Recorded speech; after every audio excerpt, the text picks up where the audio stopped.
Three fires ripped through a number of informal settlements, or 3 informal settlements to be specific, in the Western Cape. Nasiphi is tracking developments for us. She was in Langa for us this morning, where over 200 people and families in particular have had to rebuild their lives. But now you have gone on to another fire which took place in Dunoon. What are you faced with there? As you mentioned, there are 3 informal settlements ripped or affected by devastating fires last night in Dunoon, Mfuleni, including Langa, where we're coming from. In Dunoon, we understand that 2 separate informal settlements, Site 5, including Endlovini, have been impacted by this devastating fire. I'll ask my colleague before we go to one of the community leaders here to talk to us through as to what exactly happened and the needs of the community. But we are now just showing you the devastation that has been left by the fire that ripped through and razed down the homes of the people that used to live here. I'm now joined by Uleletu, a community leader from Endlovini. Siswam, siyabulela for ixesha lakho. Sivile that umlilo uqale phango 11. Intoni enye into siyaziyo ngalo mlilo? Akhondo siyaziyo kakuhle because umlilo sithe siphuma sonke wabe sowunwena sowusanda. Satraya ucima ke sonke, senziba sazama safonela inantu isicima mlilo, sazama nazo uzufika satraya ke ucima wabe siqhubeke kumlilo esanda, but sesacima phange emva ko2 ye wacima umlilo yonke into yabe seyigqibekile. But ke into besingena asinayo iholo lolala abantu, umzekelo sisabafunela icaba zolala, asinayo indawo baphekela because nombana kekho and negesi zethu zichile zidubulile igesi, so akhona zobaphekela babakwazi ukutya isuphu ngoku, umzekelo nesonga sizamile ke ngoyisonga nepaloni nedrink for babakwazi ke xa begqiba ukusebenza bahambe bayotya ecaweni. Asinayo enye indawo esinobatyisela kuyo because asinandlela, asinaholo, asinamanzi, namanzi umzekelo asinawo, besiwathutha endaweni basathutha enyunywini, so aye kwawona aphela kanyazela kwa umda sayo umlilo enwene kangaka kakhulu kangaka because sisokola izinto kuba ke le ndawo uyibona nawe uba Endlovini yafika ezantsi kwa-Site 5. Endlovini ne-Site 5 siswam kuyaqala utsha apha o into eqhela ukwenzeka lena sibonayo namhlanje? No, kwa-5 akuqala ukutsha, but apha Endlovini kuyaqala ukutsha ever since safika thina, so iyaqala ukwenzeka usehlela into enjena thina apha Endlovini. And then ubusowusithi ke uba niyazama udibanisa apho ningakwazi ukukhona in terms of ukwenza ukutya uba nikwazi uaccommodate abantu. Zintoni izidingo enizidingayo ngoku ezabahlali baseNdlovini abatshelweyo? Ngoku sidinga ukutya, ukutyisa abahlali, into zobasasa batyisa yona, ukongeza kwesisonga sinaso nendawo abazothi balale kuzo, impahla zabo zibe safe namhlanje bakwazi ulala, and then ke bagqibezela ukwenza izindlu zabo ngomso. Ndiyabona uba abantu bafolile apha, ndiyacinga noba nithatha amagama wabantu aba-affectwe ngumlilo. Do we have a rough estimate uba bangaphi abantu that have been affected by umlilo, maybe izindlu ezitshileyo, and akekho umntu owenzakeleyo? No, akekho umntu owenzakeleyo because sesaphuma phezulu sobakhupha abantu ezindlini, andikhumbuli akhange ndisive umntu uswelekileyo okanye umntu owenzakeleyo otshileyo. Wonke umntu ebelele sesangena sabakhupha, nabantwana bebelele sesabakhwaleza ubakhupha. Into endiqondayo ngoku bafolile 40 balasemagama, but I'm not sure ngezindlu uba zingaphi na. I think kodwa ngoku more than 50 or 40 ngoku because zininzi ngozinwenwe kakhulu, because ngobe sibala phezulu bekugcwale 2 pages, ngobe kubhalisa amapolisa 2 pages and a half. So now ke ngoku zendile kuba umlilo uqhubekekile kweli cala lingapha udibanisa no5 andizazi ba mhlawumbi zingaphi na ke ngoku. And then siswam siyayazi maybe isizathu salomlilo asenziwe umlilo lo wenziwe yindoda? No, andisazi isizathu because ndiphume umlilo sowuphambili and then sekusitsha kakhulu, but uqale apha kwa-5 kwiwoki bilapha kwa-5, so wanwena wahla wangena Endlovini.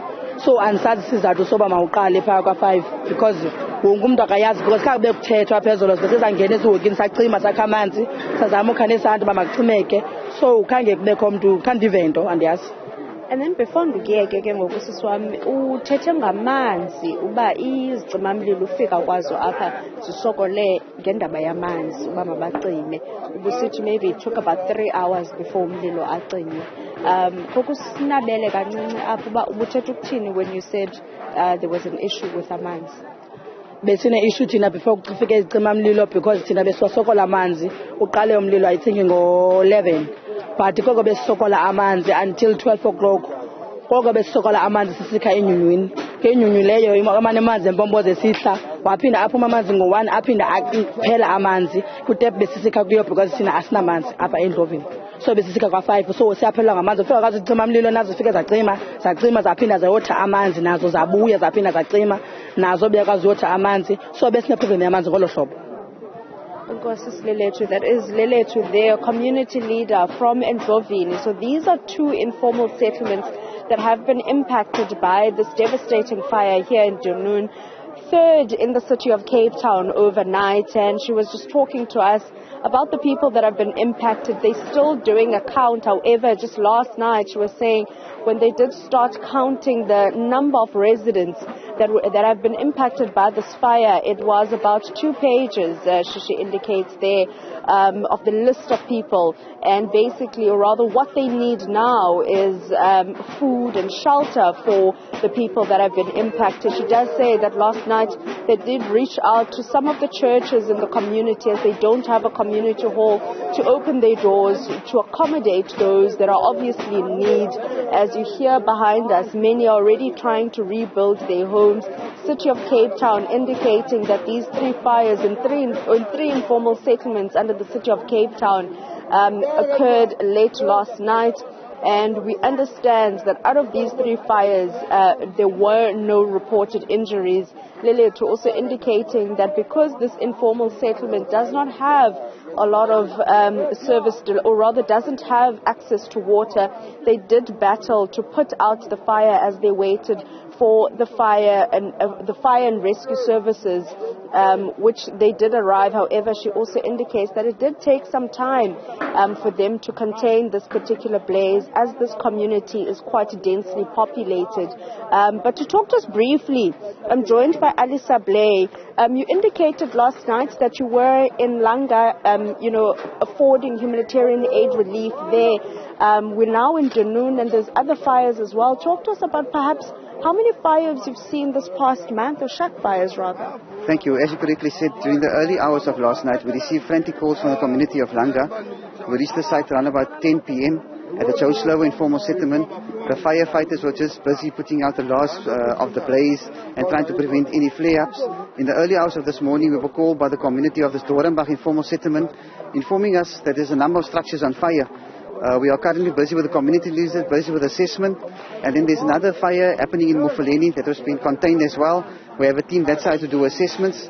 But from December till now, it's about over 50 fires we've attended to. That's assisting plus minus over 15,000 individuals, and majority were in the informal settlements. And what we find now, it's been a bleak Easter for these families. Some of these families have just received their pay, and the families in the informal settlements, they work with budgets. All their food is burnt out. Their school opening up in the coming week. No school uniform. All the school clothing completely burnt out. So we will be on site at all 3 disaster sites, delivering humanitarian aid in the next 5 days. We're assisting them with hot meals today, water and blankets. And in the coming days, we will assist them further. We were joined on site last night by the National Department of Human Settlements. They are currently on their way to see how they can provide the families with starter kits. But as you can see behind us, mop-up operations first has to take place to see that there's no live wires and to see that there's no water pipes laying around. So we will be on site to assist all 3 fires in the coming 3 days, but the situation is quite dire. Thank you so much, Alisa Blade, the Gift of the Givers project manager. We heard from the community leader, including Ali, that City of Cape Town working around the clock to do mop-up operations in these 3 informal settlements, Mfuleni, Langa, including Dunoon, where we're currently stationed. That these particular fires occurred late last night. Bleak Easter indeed for these communities who've lost everything. In Langa we spoke to Asange, who indicated that the only things she had were the clothes on her back, and she came back from work only to be greeted by a house in flames, having lost lost everything that she worked hard for to rebuild. However, we are hoping that, the various structures of government will be able to at least give something tangible to these residents that have been impacted by these fires, as to, the fire starter kits that community members in Langa indicated that is one of the needs, and shelter is something that they need at this present moment. Nasiphi, thank you.